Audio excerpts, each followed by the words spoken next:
अस्सलाम वालेकुम। हमारा सब्जेक्ट है इंटरनल कंबस्शन इंजन। मैं मुबशर हूँ, आपका टीचर। लास्ट टाइम हमने जो क्लासेस में लेक्चर पढ़ा था वो था सिस्टम, इंजन के मुख्तलिफ सिस्टम। उसमें जो हमारा मेन सब्जेक्ट है वो इंटरनल कंबस्शन इंजन AD 133 उसका कोड है। चैप्टर नंबर 2 हमने स्टार्ट किया था। उसमें उसके main components of vehicle and there purpose, कि जो गाड़ी है उसके मेन पार्ट्स या मेन कंपोनेंट्स कौन कौन से हैं और उनका मकसद क्या है, इसके बारे में हमने स्टार्ट किया था। तो उसमें स्टीयरिंग सिस्टम जो था वो हमने पढ़ना था। तो स्टीयरिंग सिस्टम जो है ये बेसिकली कैसे काम करता है, इसका मकसद क्या होता है। स्टीयरिंग सिस्टम जो है वो गाड़ी को, मतलब सीधी जा रही है तो हमने उसको गाड़ी की सेंटर लाइन के मतवाजी जो इसके व्हील हैं उसको रखना है, तो इसलिए ये स्टीयरिंग सिस्टम लगाया जाता है। और जब किसी मोड़ पे गाड़ी को मोड़ना हो तो ज़रूरत के मुताबिक फ्रंट व्हीलों को सेंटर लाइन से एक ज़ाविये पर घुमाया जाता है ताकि गाड़ी जो है वो ड्राइवर की मर्जी के मुताबिक मुड़ जाए। अब इसमें जो इसके मुख्तलिफ कंपोनेंट हैं उसमें स्टीयरिंग सिस्टम है, स्टीयरिंग व्हील है, स्टीयरिंग शाफ्ट है, स्टीयरिंग गियर बॉक्स है, स्टीयरिंग लिंकेज है और स्टीयरिंग निकल है। अब इसको थोड़ा सा ये फिगर से देख लेते हैं। ये हमारा स्टीयरिंग व्हील है। आगे ये जो है ये रीसर्कुलेटिंग बॉल गियर बॉक्स है। इसमें ये शाफ्ट के आगे और इसके साथ ये जो शाफ्ट है इसके साथ गियर अटैच हुआ हुआ है। और उसके आगे ये आपका जो है वो व्हील का जो है सिस्टम, उसके साथ स्टीयरिंग की आर्म जो है ये लगी हुई है। तो इसमें अब एक तो ये पिटमैन आर्म है, ये दोनों साइड पे इसके टाई रॉड हैं, एक इस साइड पे और एक इस साइड पे। अब इससे हम जब स्टीयरिंग को घुमाते हैं तो इससे ये जो गियर बॉक्स है, सर्कुलेटिंग बॉल गियर बॉक्स, इसकी मूवमेंट की वजह से ये जो शाफ्ट है ये आगे पीछे मूव करती है, तो व्हील जो है हमारे वो दोनों साइड से आगे हरकत करते हैं। डायरेक्शन उसकी जो है वो बताते हैं कि हमने लेफ्ट मोड़ना है या राइट मोड़ना है, तो उस शाफ्ट के मूव करने की वजह से वो आगे पीछे हरकत करते हैं। अब इसको फर्दर हम देख लेते हैं। स्टीयरिंग सिस्टम दो तरह के होते हैं। एक सिंपल स्टीयरिंग सिस्टम है जिसमें हमारा स्टीयरिंग व्हील है और आगे उसके ये रैक और पिनियन जो है वो एक दूसरे के ऊपर, वो गियर हैं दोनों, वो एक दूसरे के ऊपर चलते हैं। तो उसकी वजह से वो जो शाफ्ट है वो आगे पीछे मूव करती है और उसकी वजह से व्हील जो है वो लेफ्ट या राइट या सीधी जो डायरेक्शन है उसकी उसमें मूव करते हैं। तो ये हमारा एक सिंपल सिस्टम है। अगर हम इसको हाइड्रोलिक सिस्टम के साथ देखें, प्रेशर जो हाइड्रोलिक प्रेशर सिस्टम है उसमें क्या होता है कि उसमें साथ स्टीयरिंग पंप लगा हुआ है। स्टीयरिंग पंप में क्या होता है कि ये पंप जो है ये जो आपका फ्लूइड है, जो आपका ऑयल है, उसको प्रेशराइज करके इन ट्यूब्स के ज़रिए से ये आपका जो स्टीयरिंग व्हील या शाफ्ट है इसके साथ भेजता है। तो इसकी हरकत की वजह से ये फ्लूइड जो है ये आगे मूव करता है, ये आपकी फ्लूइड लाइन के अंदर। और फ्लूइड लाइन में क्या होता है कि यहाँ पे ये हाइड्रोलिक पिस्टन लगा हुआ है, तो इसके प्रेशर की वजह से जब इसको लेफ्ट या राइट हम मोड़ते हैं तो ये जो पिस्टन है ये आगे या पीछे मूव करता है। इधर साइड पे ये पिनियन गियर जो है ये भी रैक के साथ अटैच है, तो ये रैक के ऊपर ये पिनियन गियर चलता है। इसके चलने की वजह से इधर से ये पिस्टन मूव करता है, तो ये जो व्हील है हमारे ये लेफ्ट या राइट को जो मुड़ते हैं। अब ये इसमें क्योंकि हाइड्रोलिक प्रेशर जो है इसके साथ ये फ्लूइड जो है इसको इस्तेमाल किया जाता है, तो ये हमारा इसमें पावर स्टीयरिंग हो जाता है कि आसानी के साथ मुड़ जाता है। इसमें हमें थोड़ा सा जोर लगाना पड़ता है। जो मैनुअल सिस्टम है तो इसमें ये पिनियन और जो रैक है ये एक दूसरे के ऊपर चलते हैं, उसकी वजह से ये शाफ्ट जो है ये आगे पीछे मूव करती है। तो ये हमारा स्टीयरिंग सिस्टम और उसके मुख्तलिफ पार्ट्स हैं। अब उसके बाद आगे है हमारा ब्रेक सिस्टम। ब्रेक सिस्टम की अगर हम बात करें तो ब्रेक सिस्टम जो है उसका लगाने का मकसद ये होता है कि बेवक्ते ज़रूरत, जब हमें ज़रूरत हो तो जो गाड़ी है वो चल रही है तो उसकी रफ्तार को कम करना या उसको रोकना मकसद है। अब ये कैसे काम करती है? जो ऑटोमोटिव ब्रेक है वो एक फ्रिक्शन डिवाइस है कि वो जो आपकी गाड़ी हरकत कर रही है उसकी हरकी तवानाई को हमने रगड़ के ज़रिए हरारती जो तवानाई है उसमें तब्दील करना है। अच्छा, अब इसकी तारीफ सिंपल लफ्ज़ों में जो अगर हम करना चाहें तो ये मैकेनिकल आलात का ऐसा मुतवाज़ी सेट है जो रगड़ के ज़रिए गाड़ी की हरकत को कम करने या गाड़ी को रोकने के लिए इस्तेमाल होता है। अब इसकी वर्किंग कैसे है, ये सामने फिगर दी हुई है। इसमें ये आपका ब्रेक पैडल है। ब्रेक पैडल को जैसे हम पुश करते हैं उसके आगे ये लगा हुआ ब्रेक पैडल पिवट। पिवट क्या मतलब, इस एंगल के गिर्द ये जो आपका ब्रेक पैडल है ये मूव करता है। लेकिन ये जो है शाफ्ट ब्रेक पैडल का जो रॉड है ये आगे अटैच है आपकी केम के साथ। ये जो केम की शेप ऐसे नज़र आ रही है तो इस सूरत में गाड़ी आपकी चल रही है।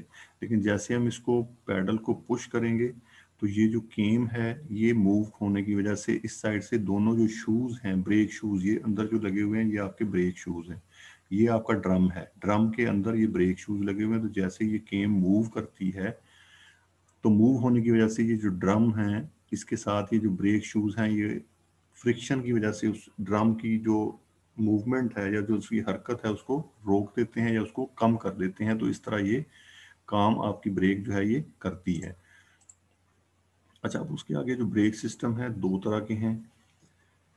एक इसी तरह जो आपका है हाइड्रोलिक ब्रेक सिस्टम है या प्रेशराइज्ड ब्रेक सिस्टम है, और दूसरा आपका सिंपल ब्रेक सिस्टम है। ये जो अभी हमने पढ़ा उसमें केम का सिस्टम लगा हुआ है सिंपल उसी तरह, और आगे जो है वो ब्रेक शूज जो हैं वो लगे हुए हैं ड्रम के अंदर। और जैसे ही हम इसको मूव करते हैं इस केम को, तो केम के मूव होने की वजह से ये जो शूज हैं, जो ब्रेक जो आपका ड्रम है उसके अंदर फिट हैं, तो ये ड्रम की तरफ मूव करने की वजह से फ्रिक्शन के साथ इस ड्रम को रोकते हैं। इस ड्रम के साथ आगे क्योंकि व्हील लगा हुआ है तो इसकी फ्रिक्शन की वजह से, रोकने की वजह से व्हील जो है वो आपका उसकी स्पीड कम हो जाती है या वो स्पीड जो है उसकी बिल्कुल रुक जाती है जब हम गाड़ी को बिल्कुल स्टॉप करना चाहते हैं। उसके बाद दूसरा आपका है ये वाला सिस्टम। इसमें क्या है, ब्रेक पैडल है लेकिन इसके आगे लगा हुआ है मास्टर सिलेंडर। अब मास्टर सिलेंडर कैसे काम करता है, इसके ऊपर ब्रेक ऑयल इसमें डाला जाता है। तो ब्रेक ऑयल क्या करता है कि जब हम इस पैडल को पुश करते हैं तो ये जो मास्टर सिलेंडर है इसके अंदर एक सिलेंडर और पिस्टन लगा हुआ है, वो उस प्रेशराइज्ड जो जो ब्रेक ऑयल डाला हुआ है उसको प्रेशराइज करके इस लाइन में भेजता है।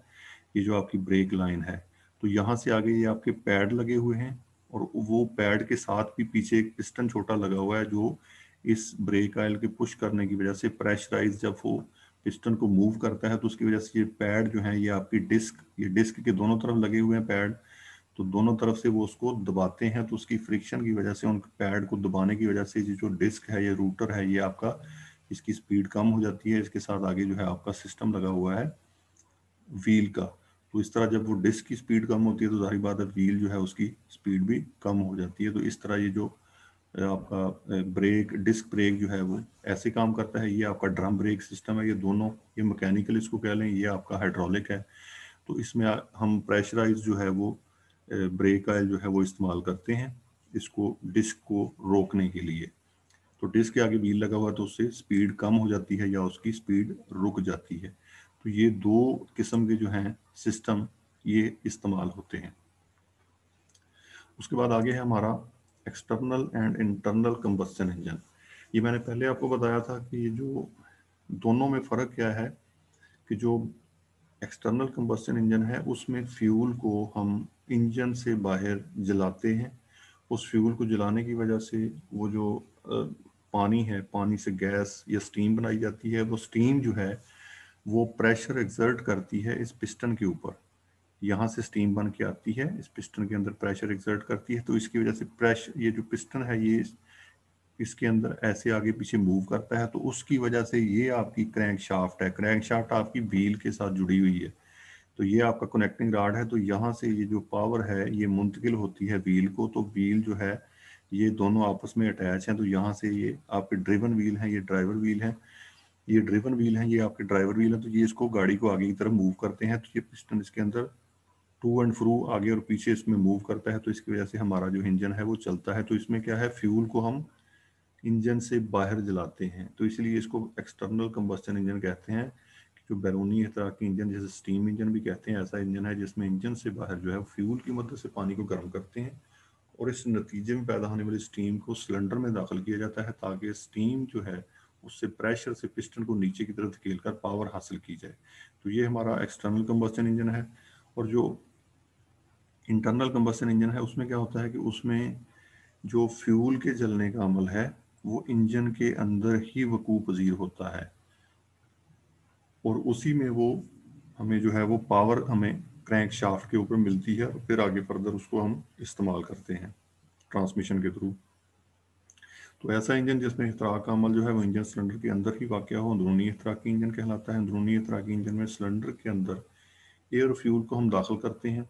जब इनलेट स्ट्रोक होता है फिर उसको दबाया जाता है, जब कंप्रेशन स्ट्रोक होता है और दबे हुए एयर फ्यूल मिक्सचर को हम आग लगाते हैं।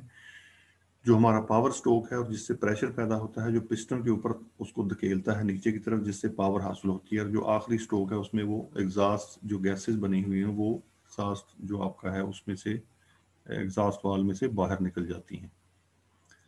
तो ये हमारा इसकी ये एग्जांपल है एक्सटर्नल और इंटरनल कंबस्शन इंजन की, कि ये वाला जो कोयला है या कोई भी हम फ्यूल है उसको जलाते हैं यहाँ पे, उससे ये पानी है, पानी को जो है उसको भाप बनती है, उसकी भाप जो है इस लाइन से यहाँ आती है, तो पिस्टन के ऊपर वो प्रेशर एक्सर्ट करती है, तो पिस्टन जो है वो आगे की जानब मूव करता है। तो यहाँ से ये क्रैंक शाफ्ट जो है आपके व्हील के साथ जुड़ी हुई है, तो यहाँ से ये जो व्हील है ये कनेक्टेड है दूसरे व्हील के साथ, तो ये पावर जो है ये ट्रांसमिट होती है व्हीलों को, तो व्हील जो है वो आगे को उसको गाड़ी को हरकत करवाते हैं। तो यहाँ पे जो हमारा फ्यूल के जलने का अमल है वो इंजन के बाहर हो रहा है, ये हमारा इंजन है।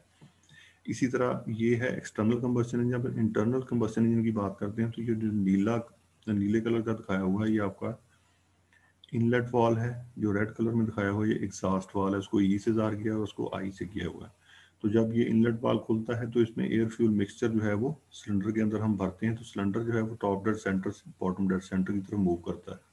ये आपका स्पार्क प्लग लगा हुआ है, तो दूसरे स्ट्रोक में उसको कंप्रेस किया जाता है, और उस कंप्रेस किए हुए एयर फ्यूल मिक्सचर को हम स्पार्क प्लग से शोला देते हैं, जिससे उस फ्यूल को आग लगती है। तो ये पिस्टन जो है ये टॉप डेड सेंटर से दोबारा से बॉटम डेड सेंटर की तरफ मूव करता है।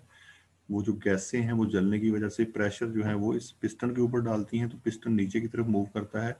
उसके बाद ये जो आपका एग्जॉस्ट का स्ट्रोक है, जो जली हुई गैसें हमको निकालना है, तो ये जो एग्जॉस्ट वाल है ये खुल जाता है, तो यहाँ से एग्जॉस्ट गैसें जो हैं वो बाहर निकल जाती हैं। तो इसमें फ्यूल के जलने का अमल इंजन के अंदर ही वकूअ पजीर होता है, यहाँ पे जिसको कंबस्शन चैम्बर कहते हैं। तो ये वाला जो है मेन हमारा डिफरेंस है कि फ्यूल के जलने का अमल जब इंजन के अंदर वाक़ हो तो वो आपका इंटरनल कंबस्शन इंजन है। और मोस्टली आजकल जितनी भी इंजन या गाड़ियां हैं इस्तेमाल हो रही, तो इनमें ज़्यादातर जो है वो कौन सा इंजन इस्तेमाल हो रहा है? Internal combustion engine. Thank you.